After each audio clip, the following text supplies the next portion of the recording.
नमस्कार, स्वागत है आपका एबीपी न्यूज पर। मैं हूं आपके साथ शीरीन और अब वक्त हो गया है 24 घंटे 24 रिपोर्टर का, जहां आपके लिए लेकर आ रहे हैं 24 घंटे की बड़ी खबरों की पूरी डोज, वो भी नॉन स्टॉप। सबसे पहले देख लेते हैं आज की बड़ी खबर।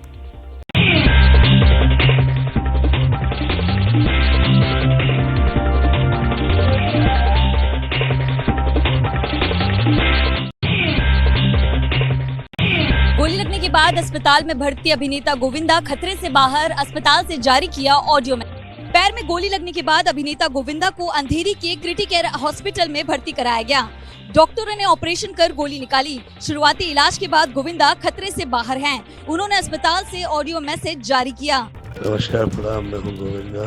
आप सब लोगों के आशीर्वाद और माँ बाप का आशीर्वाद और गुरु की कृपा की वजह से गोली लगी थी, पर वो निकाल दी गई है। सुबह करीब 4:45 बजे यह हादसा हुआ। गोविंदा के घर वालों ने बताया कि अपनी ही रिवॉल्वर से मिसफायर की वजह से गोविंदा के पांव में गोली लगी। डॉक्टरों ने गोविंदा को 2 दिन अस्पताल में रहने के लिए कहा है। सब ईश्वर की कृपा रही है कि उनको जो चोट लगी, जो गोली लगी, वो गोली बॉडी तो छेदा उसने, लेकिन हड्डी को नहीं जो है जाके लगा। कौन से पैर में? पाँव में, राइट हैंड पाँव में लगी थी। मैंने पूछा उनसे, उन्होंने कहा कम से कम बाबू या 2-3 दिन बाद जो है ये लोग कह रहे हैं कि अब लोग छोड़ेंगे। गोविंदा किसी कार्यक्रम में शामिल होने के लिए कोलकाता जा रहे थे। कार्यक्रम में जाने के लिए तैयार हो रहे थे, उस वक्त यह हादसा हो गया। घर के अंदर कैसे घायल हुए एक्टर गोविंदा, जांच में जुटी मुंबई पुलिस। मुंबई पुलिस सूत्रों का दावा, सूटकेस में रखने के दौरान नीचे गिरी रिवॉल्वर से हुआ मिसफायर। गोविंदा कैसे घायल हुए, गोली कैसे चली, मुंबई पुलिस इसकी जांच कर रही है। पुलिस के मुताबिक गोविंदा सुबह 5:45 की फ्लाइट से कोलकाता जाने वाले थे। सुबह 4:30 बजे वो घर से निकलने वाले थे। मुंबई पुलिस के प्रोटेक्शन ब्रांच की तरफ से मुहैया कराया गया गार्ड भी गोविंदा के घर पर ही था। घर से निकलने से पहले गोविंदा अपनी रिवॉल्वर को अलमारी में एक सूटकेस में रखना चाह रहे थे, तभी रिवॉल्वर नीचे गिरी और मिसफायर हो गया और गोविंदा घायल हो गए। वो मेरे पास सुबह 5 बजे आए थे। ऑपरेशन हो गया, बुलेट निकल गई है and he is comfortable, otherwise okay. Police सूत्रों के मुताबिक रिवॉल्वर में 6 गोलियां लोडेड थी। पुलिस ने रिवॉल्वर और लाइसेंस के नंबर का मिलान किया। लाइसेंस वैलिड है। रिवॉल्वर की लॉक का एक छोटा सा हिस्सा टूटा हुआ था। महाराष्ट्र के सीएम एकनाथ शिंदे ने फोन पर गोविंदा का हाल जाना। सीएम शिंदे ने अस्पताल मैनेजमेंट को गोविंदा के उचित देखभाल का निर्देश दिया है। मुंबई पुलिस के जुहू पुलिस स्टेशन की टीम है जो कि जांच के लिए गोविंदा के घर पर पहुंची थी और उन्होंने जांच किया। जांच के 3 अधिकारी यहां पर पहुंचे हुए थे। अधिकारी अब जांच करने के बाद घर से बाहर निकले हुए हैं। गोविंदा इसी साल 28 मार्च को शिंदे गुट वाली शिवसेना में शामिल हुए थे। गोविंदा ने साल 2004 में कांग्रेस के टिकट पर मुंबई नॉर्थ से लोकसभा चुनाव जीता था। उन्होंने बीजेपी के दिग्गज राम नाईक को हराया था। पर्यावरण एक्टिविस्ट और एजुकेटर सोनम वांगचुक की गिरफ्तारी पर बढ़ गया बवाल। विरोध में लेह और कारगिल में बंद, विपक्ष की सरकार पर तीखे हमले। लेह की एक दुकान पर ताला है, बाजार एकदम बंद है, एक भी दुकान नहीं खोली। बाजार में एकदम सन्नाटा रहा। लेह में लोगों ने प्रोटेस्ट भी किया। यही हाल करगिल और आसपास के इलाकों में रहा, एक भी दुकान नहीं खुली। कारगिल डेमोक्रेटिक अलायंस ने बंद की अपील की थी। लद्दाख में ये प्रोटेस्ट सोनम वांगचुक और उनके साथियों की गिरफ्तारी के खिलाफ हुआ, जिन्हें कल रात दिल्ली पहुंचने से पहले ही गिरफ्तार कर लिया गया। इस गिरफ्तारी पर विपक्ष ने सरकार पर तीखे हमले किए। आज दिल्ली की सीएम आतिशी सोनम वांगचुक से मिलने बवाना पुलिस स्टेशन पहुंची, लेकिन उन्हें मिलने नहीं दिया गया। एलजी साहब का ही फोन आया होगा इन पुलिस अफसरों को। ये पुलिस अफसरों की तो गलती नहीं है, इनके पास एलजी साहब का फोन आया होगा कि चुनी हुई सरकार के प्रतिनिधि को, दिल्ली के मुख्यमंत्री को सोनम वांगचुक जी से नहीं मिलने दिया जाए। आगे बताएंगे कि क्या हुआ जब आधी रात को सोनम वांगचुक को गिरफ्तार किया गया और लद्दाख से वांगचुक के साथ 150 लोग पैदल दिल्ली क्यों आ रहे थे। 150 पद यात्रियों के साथ आधी रात को गिरफ्तार किए गए सोनम वांगचुक वो लद्दाख को पूर्ण राज्य का दर्जा देने और 6ठी अनुसूची में शामिल करने की मांग कर रहे हैं। हाईवे पर बैरिकेड, वहां तैनात भारी पुलिस बल। इसी तगड़े सुरक्षा बंदोबस्त के बीच दिल्ली के नजदीक सिंधु बॉर्डर पर गिरफ्तार किए गए सोनम वांगचुक, उनके साथ लद्दाख से 1000 किलोमीटर पैदल चलकर दिल्ली आ रहे करीब 150 सत्याग्रहियों को भी गिरफ्तार कर लिया गया। रास्ते में हरियाणा पुलिस और दिल्ली पुलिस के बहुत सारे गाड़ियाँ हमें एस्कॉर्ट कर दी थी, मगर जैसे जैसे हम दिल्ली की तरफ पहुंच रहे हैं लग ऐसा रहा है कि वो एस्कॉर्ट नहीं बल्कि हमें वो एक तरह का डिटेन कर रहे हैं या अरेस्ट कर रहे हैं। लद्दाख के सांसद हाजी हनीफ जान और उनके समर्थकों को भी गिरफ्तार किया गया। ये सब लोग दिल्ली आ रहे थे। कारगिल डेमोक्रेटिक अलायंस के आखिरी जत्थे को सिंगू बॉर्डर पर पुलिस ने आज गिरफ्तार किया। सोनम वांगचुक ने पिछले महीने 1 सितंबर को लेह से दिल्ली चलो पदयात्रा शुरू की थी। इस पदयात्रा का मकसद लद्दाख को राज्य का दर्जा और संविधान की 6ठी अनुसूची में शामिल कराना है। सोनम वांगचुक का दिल्ली में 2 अक्टूबर को बापू की समाधि पर जाने का प्लान था, लेकिन फिलहाल वो पुलिस की हिरासत में है। अगले 12 घंटे में इजराइल पर बैलिस्टिक मिसाइल से हमला कर सकता है ईरान। अमेरिकी अधिकारी द्वारा किए गए इस खुलासे से साफ होता है कि मिडिल ईस्ट में बढ़ रहा है जंग का खतरा। ये खबर ऐसे वक्त आई जब इजराइल लेबनान फ्रंट पर घिरा है। व्हाइट हाउस के सीनियर अफसर के मुताबिक ईरान ने बहुत बड़े हमले की प्लानिंग कर रखी है। वो इजराइल पर मिसाइल हमले के लिए पूरी तरह तैयार हो चुका है। वैसे इजराइल को पूरी तरह सपोर्ट करने की तैयारी तो अमेरिका ने भी कर ली है। हालांकि अमेरिका ने ईरान को चेतावनी दी, कहा कि अगर इजराइल पर हमला हुआ तो इसके गंभीर परिणाम भुगतने होंगे। अमेरिका ने एहतियात के तौर पर इजराइल में मौजूद अपने नागरिकों को सुरक्षित जगहों पर जाने को कह दिया है। नेतन्याहू ने अपने देश के नागरिकों के नाम वीडियो मैसेज जारी किया। हम ईरान और उसके साथियों के खिलाफ जंग लड़ रहे हैं। इस वक्त हम सभी को एक साथ रहना है, साथ रहेंगे, साथ लड़ेंगे और एक साथ जीतेंगे। इजराइल की आर्मी ने भी साफ कहा है कि अगर ईरान ने हमला किया तो उसका जवाब देने के लिए तैयार है इजराइल। अगर ईरान ने हमला किया तो उसे बख्शा नहीं जाएगा। 3 साल में दूसरी बड़ी जंग की गवाह बन रही है दुनिया। रूस यूक्रेन वॉर के बाद अब इजराइल ने लेबनान में घुसकर जंग शुरू कर दी है। यूक्रेन की वॉर कब खत्म होगी, रूस जीतेगा या यूक्रेन नेटो की मदद से विजेता बनेगा, कोई नहीं कह सकता। लेकिन इस बीच मिडिल ईस्ट में जंग का सबसे नया फ्रंट खुल गया है। रूस ने यूक्रेन के खिलाफ स्पेशल मिलिट्री ऑपरेशन शुरू किया था।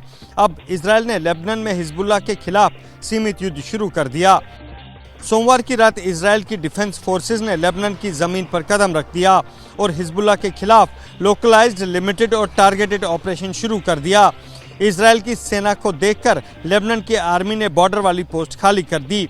शुरुआत में खबरें आई कि इजराइल ने आर्टिलरी फायरिंग की और शेलिंग की थी, लेकिन हिजबुल्लाह का दावा है कि ग्राउंड ऑपरेशन में इजराइल से आमने सामने की टक्कर नहीं हुई। आईडीएफ ने कहा कि उनका टारगेट बॉर्डर के पास के वो इलाके हैं जिनमें हिजबुल्लाह ने अपने हथियार छिपा रखे हैं। इजराइल की ग्राउंड फोर्सेस को एयरफोर्स का कवर मिल रहा था। इजराइल ने लेबनान के नागरिकों को लिटनी नदी के पास साउथ की तरफ नहीं जाने की चेतावनी जारी की है। 2006 के बाद इजराइल ने तीसरी बार लेबनान की धरती पर कदम रखा है। इजराइल ने लिमिटेड ऑपरेशंस की जानकारी अपने दोस्त अमेरिका को दे दी है। लेबनान में ग्राउंड ऑपरेशन के लिए मिली इजराइल की डिवीजन 98 को कमान। इसी यूनिट ने किया था गाजा में हमास पर ताबड़तोड़ ऑपरेशन। गाजा के जंग को 1 साल भी पूरा नहीं हुआ कि अब इजराइल ने जंग का मोर्चा बदल दिया, लेकिन सैनिक और सिस्टम करीब करीब वही है। इजराइल डिफेंस फोर्स ने इस बार भी अपनी सबसे भरोसेमंद डिवीजन 98 पर एतबार जताया है। ब्रिगेडियर जनरल गॉय लेवी की लीडरशिप में कमांडो यूनिट के साथ eagle special force unit, paratroopers और टैंक कोर की ब्रिगेड साथ इस वक्त लेबनान में हिजबुल्लाह के खिलाफ सीमित जमीनी युद्ध को अंजाम दे रही है। बताया जा रहा है कि इसी यूनिट ने खान यूनुस इलाके में दिसंबर 2023 से लेकर मार्च 2024 तक ऑपरेशन चलाया था। इजरायली यूनिट के अफसर का कहना है कि जिस तरह गाजा में इतिहास रचा था, उसी तरह परिक्रम अब साउथ लेबनान में दोहराना है। लेबनान में वॉर के बीच इजराइल की राष्ट्रीय सुरक्षा के मंत्री का कहना है हिजबुल्लाह को कुचलने का सही वक्त आ गया है। ग्राउंड ऑपरेशन को लेकर इजराइल ने सफाई भी दी है। इजराइल का कहना है कि इस बार हिजबुल्लाह 7 अक्टूबर जैसे हमले की फिराक में था। कुछ दिन पहले इजराइल की सेना ने हिजबुल्लाह को लेकर ये तस्वीरें जारी की थी। इजराइल का कहना था कि हिजबुल्लाह ने साउथ लेबनान में लोगों को शील्ड बनाकर उनके घरों के अंदर मिसाइल और रॉकेट फिट कर दिए। इजराइल ने यह भी आरोप लगाया था कि हिजबुल्लाह ने सिविलियंस की आड़ में ही इजराइल के नॉर्दर्न बॉर्डर पर कई हमलों को अंजाम दिया। लेकिन अब ग्राउंड ऑपरेशन की जरूरत क्यों पड़ी? आखिर नसरल्लाह को खत्म करने के फौरन बाद लेबनान में इजराइल की सेना क्यों घुसी? इसे लेकर इजराइल की अपनी थ्योरी है। इजराइल का कहना है कि दरअसल हिजबुल्लाह 7 अक्टूबर 2023 जैसे एक और आतंकी हमले को अंजाम देने की फिराक में था। हिजबुल्लाह आतंकी हमले के लिए बॉर्डर के पास वाले गांवों का इस्तेमाल कर रहा था। इन्हें मिलिट्री बेस बना चुका था। इजराइल के मुताबिक इस बार हिजबुल्लाह का निशाना गैलिली इलाका होने वाला था, जिसमें वो घुसते और सैकड़ों निर्दोष लोगों का खून बहाते। इस बीच लेबनान के प्राइम मिनिस्टर नजीब मिकाती का बयान सामने आया, जिसमें उन्होंने कहा कि वो 2006 के यूएन रेजोल्यूशन 1701 को लागू करने के लिए तैयार हैं, जिसमें लेबनान की आर्मी को बॉर्डर पर तैनात किया जाएगा। दक्षिणी लेबनान में इजराइल की तरफ से ग्राउंड ऑपरेशन लगातार जारी है और इसके साथ ही साथ इजराइल की वायुसेना लगातार हिजबुल्लाह के ठिकानों पर एयर स्ट्राइक भी कर रही है। आईडीएफ के एक बयान के मुताबिक हिजबुल्लाह का रॉकेट कमांडर भी मारा गया है। गोला बारूद और हवाई हमलों के बीच इजराइल डिफेंस फोर्सेस ने ऑपरेशन की कई डिटेल्स शेयर की। इजराइल के मुताबिक हमलों में हिजबुल्लाह के medium range rocket commander Hassan Nashar की मौत हो गई। नशार हिजबुल्लाह की लेटेस्ट रॉकेट यूनिट का इंचार्ज था और इससे पहले हिजबुल्लाह की मिसाइल यूनिट से जुड़ा हुआ था। इजराइल ने इससे ठीक पहले हिजबुल्लाह की लीडरशिप के अलावा इब्राहिम कुबैसी को भी खत्म कर दिया था। कुबैसी रॉकेट और मिसाइल डिवीजन का चीफ था। इजराइल का दावा है कि उनकी तरफ से रॉकेट समेत बाकी विस्फोटकों के भंडार को भी खत्म कर दिया गया था। ये वो रॉकेट थे जो 200 किलोमीटर की रेंज तक स्ट्राइक कर सकते थे। इससे पहले इजराइल ने निदाल अब्देल को भी खत्म करने का दावा किया। बताया गया कि Nidal popular front for liberation of Palestine की लेबनान ब्रांच का चीफ था। इसके साथ साथ इमाद ओदेह को भी न्यूट्रलाइज करने की बात कही गई। इजराइल के मुताबिक उसने हिजबुल्लाह की स्टोरेज फैसिलिटी को भी टारगेट किया, जो लेबनान इंटरनेशनल एयरपोर्ट से सिर्फ 1.5 किलोमीटर दूर मौजूद था। आईडीएफ का कहना है कि वो हिजबुल्लाह की सप्लाई लाइन पर अटैक कर रहा है। इसी को लेकर उसने दाहिया में एक और स्ट्राइक को अंजाम दिया। इजराइल के प्रधानमंत्री बेंजामिन नेतन्याहू ने फुल ऑपरेशन की मंजूरी दे दी है और इसके चलते ही उत्तरी इजराइल के कई इलाकों को क्लोज मिलिट्री जोन घोषित कर दिया गया है। इजरायली हमले को लेकर हिजबुल्लाह ने भी अपनी मिसाइलें निकालना शुरू कर दिया है। हिजबुल्लाह के रॉकेट्स ने इस बार सेंट्रल इजराइल को निशाना बनाया है। हवाई हमले की इन तस्वीरों ने बता दिया कि हिजबुल्लाह इजराइल के सामने सरेंडर नहीं करेगा। जब तक उसके जखीरे में एक भी मिसाइल और रॉकेट है, उसका इस्तेमाल वो इजराइल के खिलाफ ही करेगा। हिजबुल्लाह की तरफ से दावा किया गया कि इस बार उसने फादी 4 मिसाइल का इस्तेमाल किया। ये मिसाइलें हर्जिया इलाके में लिलोड बेस के पास दागी गई। ये इजराइल का सैन्य इलाका है जहां मोसाद का हेडक्वार्टर है और आईडीएफ की यूनिट 8200 का कमांड सेंटर भी। कुछ रॉकेट कफार कासिम इलाके में गिराए गए। पता ये भी चला कि तेल अवीव वाले हाईवे पर भी हवाई हमला हुआ। कुछ रॉकेट इजराइल की राजधानी के रिहायशी इलाकों की तरफ भी जाते देखे गए। बताया गया कि गुश्तान इलाके में रॉकेट हमला हुआ, जिसमें कुछ लोगों के घायल होने की जानकारी सामने आई। हिजबुल्लाह के रॉकेट हमले के जवाब में इजराइल का एयर डिफेंस सिस्टम भी एक्टिव हो गया। इजराइल के मुताबिक कई रॉकेट्स को हवा में ही इंटरसेप्ट कर लिया गया। इजराइल और लेबनान के बीच जंग का हवाई यात्रियों पर असर। इजराइल और लेबनान के कई फ्लाइट्स सस्पेंड किए गए। जंग दो मुल्कों के बीच में होती है, लेकिन असर दुनिया की अर्थव्यवस्था पर पड़ता है। इजराइल और लेबनान के बीच लिमिटेड वॉर वाले फ्रंट को लेकर भी ऐसे हालात बन गए हैं। लेटेस्ट जानकारी के मुताबिक ईरान ने बेरूत की तरफ जाने वाली अपनी फ्लाइट सस्पेंड कर दी है। Lufthansa, Swiss international, Brussels, Australian और यूरोविंग्स एयरलाइंस ने इजराइल की उड़ानें रद्द कर दी हैं। नवंबर से पहले उड़ानें शुरू नहीं होंगी।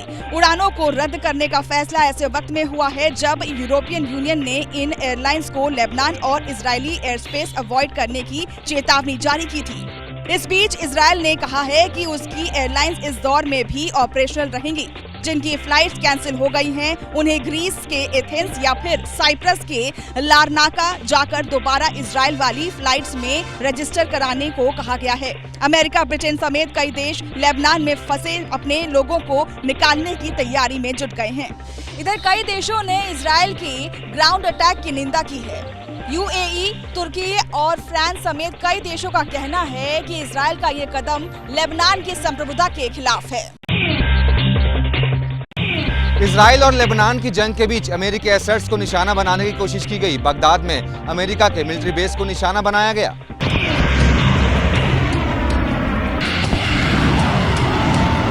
क्या यह अमेरिका के लिए वार्निंग साइन है? क्या हिजबुल्लाह के समर्थक अमेरिका को जंग से दूर रहने की चेतावनी दे रहे हैं? जिस वक्त इजराइल लेबनान में ऑपरेशन चला रहा है, उसी दौरान बगदाद में यूएस मिलिट्री बेस की तरफ 2 रॉकेट दागे गए। इसकी नई तस्वीरें सामने आई हैं।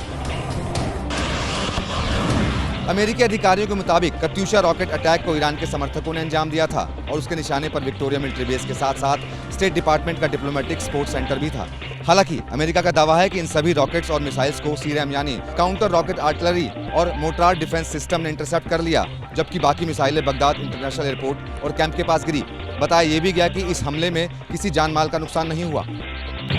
मिडिल ईस्ट की सिचुएशन को देखते हुए अमेरिकी रक्षा मंत्री लॉर्ड ऑस्टिन ने नए ऑर्डर जारी किए हैं। एडिशनल ट्रूप्स की तैनाती के साथ साथ युद्धपोत और फाइटर प्लेन्स भी स्टैंड बाय मोड पर हैं। इजराइल के खिलाफ यमन के हूती विद्रोहियों ने हमले का दावा किया है। अमेरिका के ड्रोन को भी मार गिराने का वीडियो जारी किया। इजराइल ने 2 दिन पहले ही यमन के पोर्ट पर हमला किया था। इसी के जवाब में हूती विद्रोहियों ने भी अपने ड्रोन निकाले और उन्हें इजराइल की तरफ भेज दिया।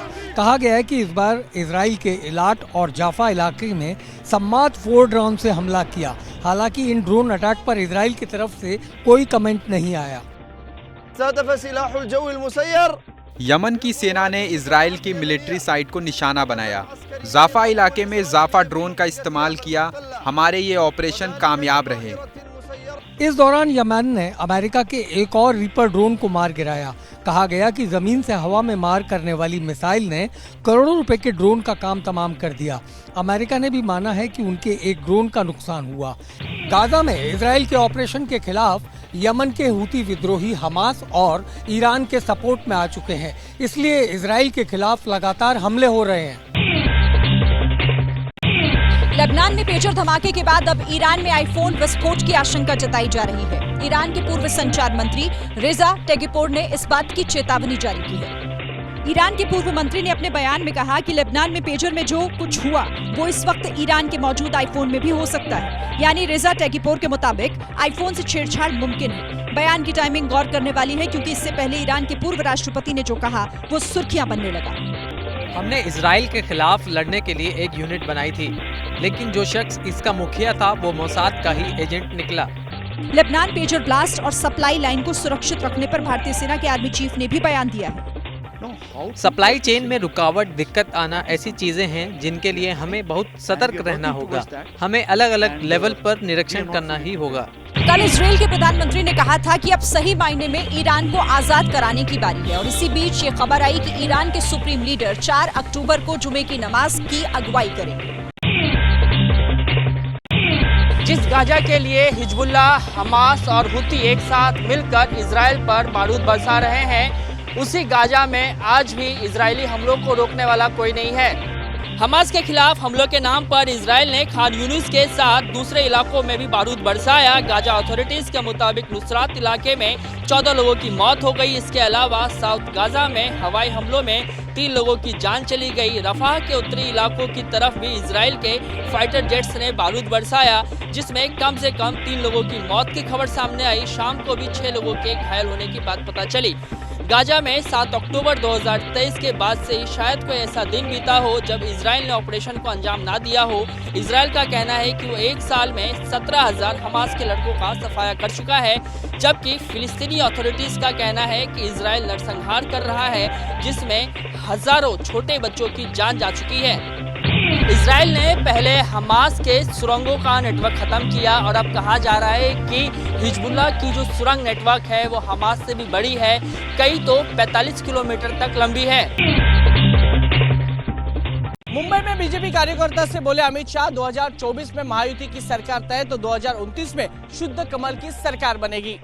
दादर में बीजेपी कार्यकर्ताओं की बैठक में महाराष्ट्र बीजेपी के दिग्गजों के साथ गृह मंत्री अमित शाह भी शामिल हुए। सूत्रों के मुताबिक अमित शाह ने कहा कि 2024 के सूबे में महायुति की सरकार आएगी, ये तय है। 2029 में प्रदेश में बीजेपी की सरकार बनेगी। शाह ने बीजेपी कार्यकर्ताओं को कहा कि जितना संभव हो उतना उद्धव, शरद पवार और कांग्रेस के कार्यकर्ताओं को बीजेपी में लाए। 2019 में तो भारतीय जनता पार्टी का स्ट्राइक रेट ये था कि 17 सीट हम लड़े मुंबई में और 16 जीत के आए। इस बार हमें यकीन है कि महायुति की सरकार बिल्कुल जीत के आएगी। शाह ने बीजेपी कार्यकर्ताओं से कहा कि राज्य में सरकार लाओ, कॉमन सिविल कोड लाने से कोई नहीं रोक सकता है। दादर में कार्यक्रम के दौरान 4 लोग फर्जी कार्ड बनाकर अंदर घुसे थे। पुलिस ने उनको पूछताछ के लिए बाहर निकाला।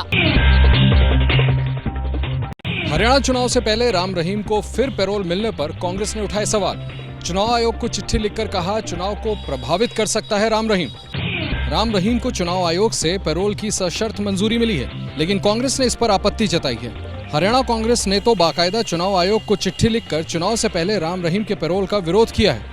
कांग्रेस ने चिट्ठी में लिखा, राम रहीम जेल से बाहर आकर हरियाणा चुनाव को प्रभावित कर सकता है। चुनाव के वक्त राम रहीम की पैरोल का पिछला रिकॉर्ड भी जग जाहिर है। आदर्श आचार संहिता लागू होने के दौरान राम रहीम को पैरोल नहीं दी जा सकती। डेरा सच्चा सौदा प्रमुख राम रहीम के पैरोल पर जेल से बाहर आने के लिए कई कारण बताए गए हैं। उनमें से एक है 5 अक्टूबर को राम रहीम के पिता मग्गर सिंह की बरसी। सवाल यह है कि राम रहीम का पैरोल सिर्फ एक संयोग है या फिर कोई राजनीतिक प्रयोग। वैसे हरियाणा में 5 अक्टूबर को वोटिंग होनी है। हरियाणा के पलवल से प्रधानमंत्री नरेंद्र मोदी का कांग्रेस पर अटैक। कहा मध्य प्रदेश और राजस्थान की तरह ही हरियाणा में भी धड़ाम होगी कांग्रेस। कांग्रेस राज में दलाल हुए मालामाल। हरियाणा में प्रचार के आखिरी चरण में प्रधानमंत्री नरेंद्र मोदी ने पलवल में रैली की। प्रधानमंत्री नरेंद्र मोदी ने कहा कि जैसे दिल्ली में तीसरी बार बीजेपी सरकार बनी है, वैसे ही हरियाणा में भी तीसरी बार बीजेपी सरकार बनेगी।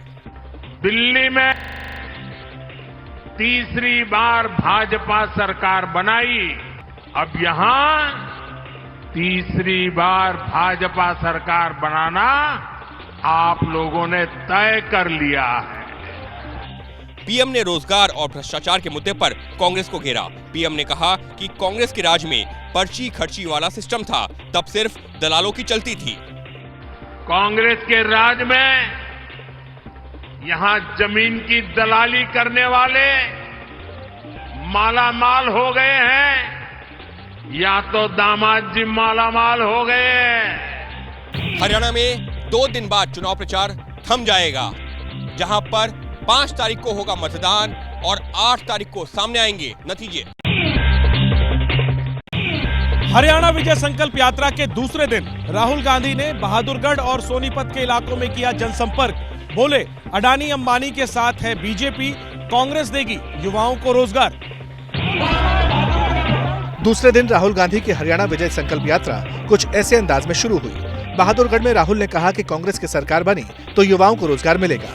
2 लाख सरकारी रोजगार खाली पड़े हैं। हमारी सरकार आएगी, 2 लाख रोजगार जो है ये 36 बरादरी के लोगों को जाएंगे और 300 यूनिट फ्री बिजली। 500 रुपए में गैस सिलेंडर, महिलाओं को 2000 रुपए का वादा दोहराने के साथ ही राहुल गांधी ने कहा कि बीजेपी अडानी अंबानी की मदद करती है, कांग्रेस आम लोगों के साथ है। आपने अभी जो इन लोगों से मजा करवाना है करवा लो, जितना इनको नचवाना है नचवा लो, मगर जब हमारी सरकार आएगी तो हम इन लोगों को नचवाएंगे, इन लोगों से मजा करवाएंगे। प्रचार के आखिरी चरण में राहुल गांधी की विजय संकल्प यात्रा के जरिए कांग्रेस ने हरियाणा में पूरी ताकत झोंक दी है। कल प्रियंका गांधी और मल्लिकार्जुन खड़गे 2-2 सभाओं को संबोधित करेंगे। जम्मू कश्मीर में तीसरे और आखिरी चरण में 40 सीटों पर शांतिपूर्ण मतदान। उधमपुर में सबसे ज्यादा वोटिंग। पहले 2 चरण की तरह ही तीसरे और आखिरी चरण में वोटिंग के लिए भी मतदाताओं में जोश दिखा। मतदान शुरू होते ही पोलिंग स्टेशन पर वोटर्स की लाइन लग गई। वोटिंग के लिए चुनाव आयोग ने खासी तैयारियां की थी। हंदवाड़ा विधानसभा क्षेत्र में पिंक पोलिंग बूथ को 1 हफ्ते पहले से सजाया गया था। आरएसपुरा सेक्टर में पाकिस्तान से आए शरणार्थियों के लिए वोटिंग का खास इंतजाम किया गया था। गुलाम नबी आजाद ने भी मतदान किया। बारामूला से निर्दलीय सांसद इंजीनियर रशीद की बुजुर्ग मां ने भी मतदान किया। इतिहास तो बदलता रहता है। को लगता है कि अभी भी 370 मुद्दा है कश्मीर के लोगों के लिए? आपको क्या लग रही है? अरे 100% आएगा और अमित शाह और मोदी जी नंगे पांव आके वापस दे देंगे। जिन 7 जिलों में वोटिंग हुई उनमें सबसे ज्यादा मतदान उधमपुर से हुआ, जबकि सबसे कम वोटिंग बारामूला में हुई। तीसरे चरण के मतदान के साथ ही अब सबकी नजरें 8 अक्टूबर पर टिकी है। 8 अक्टूबर को ही मतगणना के साथ सूबे की अगली सरकार की तस्वीर साफ हो जाएगी। नेपाल से बड़ी मात्रा में आए पानी से बिहार के कई हिस्सों में बाढ़ जैसे हालात हो गए। दरभंगा जिले में तो कोसी नदी ने तबाही मचाई हुई है। इस मुसीबत का ना कोई ओर है न छोर। बांध टूटने के बाद हालात ये हैं कि गांव के गांव टापू बन गए हैं। लोग अपना बचा कुचा सामान समेटकर सड़क पर डेरा जमाने को मजबूर हैं। दरभंगा में हालात काफी खराब हैं। कोसी नदी का पानी तेजी से पहुंच रहा है और उसका बहाव इतना तेज है कि जमीन को काटते हुए ये पानी निकल रहा है। इससे कई गांवों का संपर्क जिला मुख्यालय से कट गया है। किरतरपुर के भुबौल गांव में तटबंध टूटने से तो करीब 2 लाख की आबादी प्रभावित हो गई है। यहां 25 से 30 गांव जलमग्न हैं। किरतरपुर प्रखंड में एनडीआरएफ की टीम रेस्क्यू ऑपरेशन के लिए पहुंची है। कई गांव में लोग फंसे हुए हैं। उन्हें निकालने के लिए ऑपरेशन शुरू हो गया है, लेकिन बाढ़ पीड़ितों के सामने खाने पीने का सबसे बड़ा संकट पैदा हो गया है। फिलहाल दरभंगा के कई गांव पानी की कैद में हैं। इंतजार इस बात का है कि राहत और बचाव दल कब तक पहुंच पाते हैं। भीषण सैलाब से घिरे बिहार में मदद के लिए उतरी एयरफोर्स। सीएम नीतीश ने फंसे लोगों को निकालने के लिए मांगी मदद। जहां तक नजर दौड़ाओ वहां पानी ही पानी। बस्ती, मकान, खेत, फसल सब पानी में डूबे हुए। नेपाल से निकलने वाली कोसी, बागमती और गंडक नदियों ने बिहार में कैसे तबाही मचाई है, ये तस्वीरें इसकी गवाह है। खुद सीएम नीतीश कुमार ने हवाई सर्वेक्षण करके बाढ़ की भयावता को अपनी आंखों से देखा। सीतामढ़ी में भी बाढ़ के हालात बहुत बिगड़ गए हैं। इतना पानी है कि गाड़ी डूब गई। लोगों के कमर कमर तक पानी है। सीतामढ़ी में 4 जगहों पर नदी का तटबंध टूटने से संकट आया है। एसडीआरएफ और एनडीआरएफ की टीम बाढ़ प्रभावित इलाकों में लगातार रेस्क्यू अभियान चला रही है। नीतीश सरकार ने मदद की गुहार लगाई तो एयरफोर्स के चॉपर मदद के लिए पहुंच गए। केंद्रीय मंत्री चिराग पासवान भी सहरसा के बाढ़ ग्रस्त इलाके में पहुंच गए। चिराग पासवान ने बोट पर सवार होकर निरीक्षण किया। बेतिया में कल आधी रात को मुख्य पीडी रिंग बांध टूट गया। उससे गंडक नदी ने विकराल रूप धारण कर लिया। इससे 5 पंचायतों में तबाही मच गई। कोसी बैराज से छोड़े गए पानी से आसपास के गांव पर संकट गहरा गया है। कई लोग गांव छोड़कर ऊंचे स्थानों पर चले गए हैं, लेकिन कई लाचार लोग अब भी बाढ़ में फंसे हुए हैं। सैलाब गुजर गया लेकिन अपने निशान छोड़ गया। नेपाल की राजधानी काठमांडू की बात की जाए तो हर तरफ मलबा ही मलबा नजर आ रहा है। शहर मलबे और गाद से अटा पड़ा है। ये उस कुदरती तबाही की निशानियां हैं जो रविवार को काठमांडू पर टूट पड़ी थीं। भारी बारिश और सैलाब ने काठमांडू के ये हाल कर दिए। जगह जगह मलबा और गादी नजर आ रही है। रास्तों का, सड़कों का अभी भी कहीं अता पता नहीं, क्योंकि वो मलबे से अटे पड़े हैं। हालांकि बाढ़ का पानी उतर गया है, लेकिन उससे शहर के जो हाल है उसे पटरी पर लाने में अभी काफी वक्त लगेगा। बाढ़ और भूस्खलन से नेपाल में 200 से ज्यादा लोगों की मौत हो गई, जबकि नेपाल सरकार के मुताबिक 400 से ज्यादा घायल हैं। काठमांडू और पहाड़ी जिलों का पानी अब नेपाल के तराई वाले इलाकों और भारत के बिहार वाले हिस्से तक पहुंच गया है। नेपाल को इस सैलाब ने जो सितम दिए उसमें 40 अरब से ज्यादा का नुकसान हो चुका है। कल झारखंड में बीजेपी की परिवर्तन यात्रा के समापन कार्यक्रम में शामिल होंगे पीएम मोदी। झारखंड को देंगे 83,300 करोड़ की योजनाओं की सौगात। झारखंड में 20 सितंबर को शुरू हुई बीजेपी की परिवर्तन यात्रा का समापन कल हजारीबाग में होगा। परिवर्तन यात्रा के समापन के मौके पर बड़ी रैली होगी। रैली में पीएम मोदी भी शामिल होंगे। परिवर्तन यात्रा का कल समापन होगा हजारीबाग में और समापन समावेश में प्रधानमंत्री जी का उपस्थिति और प्रधानमंत्री जी का मार्गदर्शन हमें प्राप्त होगा। परिवर्तन यात्रा से सूबे में माहौल बना रही बीजेपी सहयोगी दलों के साथ सीट शेयरिंग पर चर्चा भी कर रही है। सूत्रों के मुताबिक झारखंड में बीजेपी और जेडीयू के बीच सीट शेयरिंग पर चर्चा हो रही है। जेडीयू 5 से ज्यादा सीट मांग रही है। बीजेपी जेडीयू को 2 सीट ऑफर कर रही है। जेडीयू ने एक दिन पहले ही कृष्ण गोपाल पातर उर्फ राजा पीटर को जेडीयू में शामिल कराया। जेडीयू उन्हें तमाड़ सीट से उम्मीदवार बना सकती है। चिराग पासवान वाली एलजेपी के साथ भी बीजेपी सीट शेयरिंग पर चर्चा कर रही है। सूत्रों के मुताबिक जेडीयू के एक्शन से झारखंड में बीजेपी और आजसू के बीच सीट शेयरिंग का फार्मूला फंसता दिख रहा है। आजसू 11 सीट मांग रही है, जबकि बीजेपी से 9 सीट से ज्यादा देने के पक्ष में नहीं है। इन चुनावी तैयारियों के बीच झारखंड को पीएम मोदी कल 83,300 करोड़ के प्रोजेक्ट की सौगात देंगे। कल पटना में जनसुराज पार्टी लॉन्च करेंगे प्रशांत किशोर। कहा, बिहार की जनता चुनेगी अपना नेता। जेडीयू और तेजस्वी पर साधा निशाना। 2 अक्टूबर 2022 को पश्चिम चंपारण से जनसुराज के बैनर तले पदयात्रा शुरू करने वाले प्रशांत किशोर कल जनसुराज पार्टी औपचारिक तौर पर लॉन्च करेंगे। पटना के पशु चिकित्सा महाविद्यालय मैदान में होने वाले कार्यक्रम में पूरे बिहार से आए जनसुराज के कार्यकर्ता शामिल होंगे। कल पार्टी की लॉन्चिंग के साथ ही 25 सदस्यों की संचालन समिति बनाई जाएगी। ये समिति पार्टी का संचालन करेगी। समिति जनसुराज पार्टी का संविधान बनाएगी। प्रशांत किशोर ने पहले ही साफ कर दिया था कि पार्टी बिहार की सभी विधानसभा सीटों पर चुनाव लड़ेगी। बिहार में विकल्प के अभाव में जो पिछले 25-30 सालों से लोग मजबूरी में लालू जी के डर से भाजपा और भाजपा के डर से लालू जी को वोट देते रहे हैं, वो मजबूरी राजनीतिक बंधुआ मजदूरी खत्म हो, इसके लिए जरूरी है कि बिहार के लोग मिलकर एक बेहतर विकल्प बनाएं। पार्टी लॉन्चिंग के पहले ही प्रशांत किशोर ने जेडीयू और तेजस्वी पर निशाना साधा।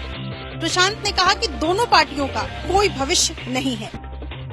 नीतीश कुमार का जो दल है, उस दल की पूरी पूंजी नीतीश कुमार है। जब वही खत्म हो गई तो ब्याज से कैसे चलेगा? वो लालू जी के लड़के हैं, इससे ज्यादा उनकी कोई पहचान नहीं है। पार्टी लॉन्चिंग के पहले ही जेडीयू, आरजेडी समेत कई पार्टियों के दिग्गज प्रशांत के साथ जा चुके हैं। बीआरएस के कार्यकारी अध्यक्ष केटीआर की गाड़ी पर कांग्रेस कार्यकर्ताओं का हमला। पूर्व मंत्री केटीआर की गाड़ी पर चढ़ बैठे कांग्रेस कार्यकर्ता। कोई गाड़ी के आगे आ गया तो कोई गाड़ी के ऊपर चढ़ गया, फिर धक्का मुक्की, खींचतान, हंगामा हुआ। बीआरएस के कार्यकारी अध्यक्ष केटीआर के काफिले को कांग्रेस कार्यकर्ताओं ने रोक दिया तो हड़कंप मच गया। केटीआर के साथ चल रहे सुरक्षा कर्मियों और कांग्रेस कार्यकर्ताओं की जिरह हो गई। केटीआर को वहां से सुरक्षित निकालने में सुरक्षा कर्मियों को खासी मशक्कत करनी पड़ी। ये तस्वीरें हैदराबाद के मुशीराबाद की हैं। केटीआर उस समय उन लोगों से मिलने जा रहे थे जिन्हें कि Musi river front development project की वजह से विस्थापित होने का खतरा है। तेलंगाना की कांग्रेस सरकार मूसी रिवर फ्रंट प्रोजेक्ट पर आगे बढ़ रही है और इसकी चपेट में एक बड़ी आबादी आ रही है। केटीआर इस प्रोजेक्ट का विरोध और आबादी का समर्थन कर रहे हैं। पंचायत चुनाव को लेकर पंजाब में भिड़े कांग्रेस और आम आदमी पार्टी कार्यकर्ता। भीषण पथराव के बीच पुलिस ने की कई राउंड हवाई फायरिंग। हंगामा हुआ, पथराव हुआ और फिर हवाई फायरिंग हो गई। वो भी 1-2 राउंड नहीं, कई राउंड। ये सब हुआ पंजाब के फिरोजपुर जिले के सब डिवीजन जीरा के मेन चौक में, जहां कांग्रेस और आम आदमी पार्टी के कार्यकर्ता आमने सामने आ गए। उनके बीच भीषण टकराव हुआ। देखते ही देखते मामला बिगड़ गया। दोनों पार्टियों के कार्यकर्ताओं के बीच पथराव होने लगा। कुछ लोग ट्रैक्टर पर पत्थर लोड करके लाए और जुलूस में शामिल लोगों पर पथराव करने लगे। जब पथराव तेज हो गया तो पुलिस ने मोर्चा संभाला और हवाई फायरिंग शुरू कर दी। दिलचस्प बात यह है कि कांग्रेस हो या आम आदमी पार्टी, दोनों दल इंडिया गठबंधन का हिस्सा हैं, लेकिन उन्होंने पंजाब में लोकसभा चुनाव अलग अलग लड़ा था। बिहार में स्मार्ट प्रीपेड मीटर के खिलाफ आरजेडी का आंदोलन, सभी प्रखंड मुख्यालय के बाहर धरना, सरकार पर लूट का आरोप। स्मार्ट प्रीपेड मीटर के खिलाफ पूरे बिहार में आरजेडी के नेताओं और कार्यकर्ताओं ने ऐसे ही आवाज बुलंद की। पूरे बिहार में एक दिन के धरने में आरजेडी के दिग्गज नेता शामिल हुए। आरजेडी नेताओं का आरोप है कि स्मार्ट प्रीपेड मीटर के जरिए उपभोक्ताओं को लूटा जा रहा है। स्मार्ट मीटर का संचालक कौन है? बिहार सरकार की कंपनी को दे रहे हैं। वो कंपनी कौन है? जो ये स्मार्ट मीटर लगा है तो इसमें बहुत सारी दिक्कतें हैं। उसको सरकार इस पे विचार करे। उसमें गरीबों को, खास करके गरीबों को बहुत तकलीफ हो रही है। आरजेडी नेताओं का आरोप है कि बिहार में 50 लाख से ज्यादा घरों में स्मार्ट प्रीपेड मीटर लगाया गया है। स्मार्ट प्रीपेड मीटर के जरिए उपभोक्ताओं से ज्यादा बिल वसूला जा रहा है। हालांकि एनडीए के नेता आरजेडी के आरोपों को बेबुनियाद बता रहे हैं। इससे खर्च को नियंत्रित करने में मदद मिलेगी और सब कुछ उपभोक्ता के हाथ में है। इसीलिए इस तरह के जो भ्रामक आरोप हैं, उनसे ये अपेक्षा बिहार की जनता नहीं करती। बिहार में 2019 से घरों में स्मार्ट प्रीपेड मीटर लगाया जा रहा है, लेकिन प्रीपेड मीटर को लेकर लोगों की नाराजगी सामने आ रही है। इसी नाराजगी को भुनाने अब आरजेडी मैदान में उतर गई है। बुलडोजर एक्शन पर गाइडलाइंस बनाएगा सुप्रीम कोर्ट। कोर्ट ने इस बारे में आदेश सुरक्षित रख लिया है। कोर्ट ने कहा है कि उसका आदेश आने तक देश भर में बुलडोजर एक्शन पर रोक जारी रहेगी। राजनीति की भाषा में जिसे बुलडोजर जस्टिस कहा जा रहा था उस पर फिलहाल ब्रेक ही रहेगा। सुप्रीम कोर्ट ने कहा है कि किसी का घर या मकान सिर्फ इसलिए नहीं ढहाया जा सकता है कि वो अपराध की घटना का आरोपी हो या अपराध में शामिल हो। इस मामले की सुनवाई के दौरान आज सुप्रीम कोर्ट ने कहा किसी परिवार को वैकल्पिक इंतजाम के लिए भी 10 से 15 दिन का समय मिलना चाहिए। घर में महिलाएं, बुजुर्ग और बच्चे भी रहते हैं, लोग अचानक कहां जाएंगे? मकान तोड़ने की कार्रवाई तभी होनी चाहिए जब वो आखिरी विकल्प हो। कोर्ट ने यह भी साफ किया कि सड़क या फुटपाथ को घेर कर किए गए अवैध निर्माण पर उसकी ये रोक लागू नहीं है। कोर्ट ने यह भी कहा कि वो भविष्य में भी ऐसा कोई आदेश नहीं देगा जो अतिक्रमणकारियों के लिए मददगार हो। डिटेल हियरिंग के बाद सारी पार्टियों का जो बुलडोजर जस्टिस के नाम से मैटर जाना जाता है, जो स्टेट की पार्टी थी, सारे सबके उनके सजेशन को कोर्ट ने कंसीडर किया है। कोर्ट ने अवैध निर्माण ढहाने से पहले भेजे जाने वाले सरकारी नोटिस के तौर तरीकों पर भी सवाल उठाए। मुमकिन है कि कोर्ट के आदेश में नोटिस भेजे जाने के नियम भी तय किए जाएं। इंदौर में गरबा पंडालों में गोमूत्र पिलाकर एंट्री देने के बीजेपी नेता के बयान पर विवाद। कांग्रेस बोली नफरत फैला रही है बीजेपी। हम पंडालों में प्रसाद वितरण करते हैं तो गो माता, हमारी जो माता है, गोमूत्र हम लोग पीते हैं। प्रसाद स्वरूप हम सभी को देना चाहिए। तो जो भी आए प्रवेश के पूर्व गो माता गोमूत्र पिए तो गरबा पंडालों में प्रवेश करें। नवरात्रि में गरबा की तैयारियों के बीच बीजेपी नेता के इस सुझाव से सियासी तकरार शुरू हो गई है। गरबा पंडाल में आधार कार्ड देकर एंट्री दी जाती है। अब गोमूत्र वाले फॉर्मूले को लेकर सवाल उठने लगे हैं। कांग्रेस नेता कहते हैं कि बीजेपी नफरत वाली सियासत कर रही है। मैं मानता हूं कि इस तरह के न्यूसेंस वैल्यू जो भी बयान आते हैं, अलग अलग समय पे अलग अलग आते हैं, वो आप लोग भी इससे थोड़ा दूर रहें। तो मीडिया से भी मेरा आग्रह है कि इनकी न्यूसेंस वैल्यू को आप जिंदा रखते हो, ये समाज के लिए ठीक नहीं है। जीतू पटवारी इसे नफरत वाली सियासत बता रहे हैं, लेकिन उन्हीं की पार्टी के विधायक कहते हैं कि जिनका आयोजन है उनकी शर्तों का पालन गलत नहीं है। स्वाभाविक बात है, सब उनके धर्म की बात है। अगर जिसके धर्म की जो बात है वो उसका पालन करे तो उस पर किसी को बुरा क्यों मानना चाहिए? मैं नहीं समझता कोई अल्पसंख्यक वर्ग का व्यक्ति उसको बुरा माने। नवरात्रि के दौरान गरबा पंडालों में मुस्लिम युवकों के प्रवेश को लेकर सवाल उठते रहे हैं। इन्हीं विवादों से बचने के लिए गरबा पंडालों में पहचान पत्र दिखाकर एंट्री दी जाती है। क्या तय हो गया है दिल्ली में अरविंद केजरीवाल का नया ठिकाना? खबर है कि अपने ही किसी सांसद के सरकारी आवास के घर में शिफ्ट हो सकते हैं अरविंद केजरीवाल। इस्तीफा देकर पूर्व मुख्यमंत्री बने अरविंद केजरीवाल के लिए नए सरकारी घर की तलाश शायद पूरी हो गई है। बड़ी खबर यह है कि केजरीवाल का नया ठिकाना दिल्ली के फिरोजशाह रोड पर हो सकता है। फिरोजशाह रोड पर आम आदमी पार्टी के 2 सांसदों का घर है, उनमें से एक में अरविंद केजरीवाल रह सकते हैं। 5 फिरोजशाह रोड वाला घर पंजाब से आम आदमी पार्टी के राज्यसभा सांसद अशोक मित्तल को अलॉट है। मित्तल केजरीवाल को ये सरकारी घर ऑफर कर चुके हैं। 10 फिरोजशाह रोड दिल्ली से आम आदमी पार्टी के राज्यसभा सांसद एनडी गुप्ता को अलॉट है। एनडी गुप्ता अपने परिवार समेत दिल्ली में निजी आवास में रहते हैं। फिरोजशाह रोड अरविंद केजरीवाल को 2 वजहों से सूट करता है। पहला तो ये कि ये नई दिल्ली विधानसभा क्षेत्र यानी अरविंद केजरीवाल के खुद के विधानसभा क्षेत्र में पड़ता है। दूसरा ये कि आम आदमी पार्टी का मुख्यालय यहाँ से चंद मीटर की दूरी पर है। वाराणसी में सनातन हिंदू मंदिरों से हटाई जा रही हैं साईं की मूर्तियां। इस मुहिम में लगे संगठन का दावा है कि अब तक 14 मंदिरों से मूर्तियां हटाई गई हैं। इस चबूतरे पर पहले साईं बाबा की मूर्ति थी, लेकिन अब नहीं है। वाराणसी के लोहटिया इलाके में बड़ा गणेश मंदिर ही नहीं, कई और मंदिरों से साईं बाबा की मूर्तियां हटा दी गई हैं। और ये अभियान छेड़ा है सनातन रक्षक दल नाम के एक संगठन ने। दावा है कि 14 मंदिरों से साईं की मूर्ति हटा दी गई है। ब्राह्मण, क्षत्रिय, वैश्य एक होकर के अपने मंदिरों से साईं को हटा रहे हैं, तो इसमें किसी को कष्ट नहीं होना चाहिए। जिसको कष्ट हो रहा है वो खुद सनातन द्रोही, शिव द्रोही और राम द्रोही है। वाराणसी में चलाए जा रहे इस अभियान से शिरडी के साईं भक्त बड़े आहत हैं। साईं ट्रस्ट के पूर्व ट्रस्टी सचिन तांबे बोले, साईं को हम भगवान मानते थे और मानते रहेंगे। साईं बाबा ने ये भी नहीं कभी कहा कि मैं भगवान हूँ, लेकिन उनके साक्षात्कारों के कारण हमने माना कि ये मेरे भगवान है करके। यह विवाद 10 साल पहले तब शुरू हुआ था जब शंकराचार्य स्वामी स्वरूपानंद सरस्वती ने साईं बाबा को भगवान मानने से इनकार किया था और उन्होंने हिंदुओं से साईं बाबा की पूजा न करने की अपील की थी।